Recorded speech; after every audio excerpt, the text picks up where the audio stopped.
యొక్క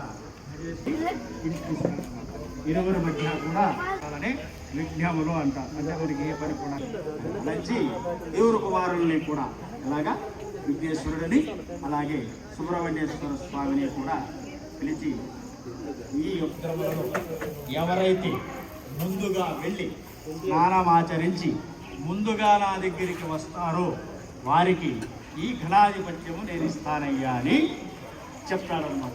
అది విన్నటువంటి విఘ్నేశ్వరుడు, పోయి తండ్రి నేను లంబావదురుడిని అంటే పెద్ద పురాణాన్ని స్మరిస్తే అంత ఫలితం.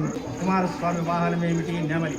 ఆయన నెమలి వేసుకుని రైకి వెళ్ళిపోయేసి గంగానది తీరానికి పోయి తొంగి చూస్తే విఘ్నేశ్వరుడు ఆ నదిలో స్నానం చేసి ఆయనకి ఎదురొస్తుంది.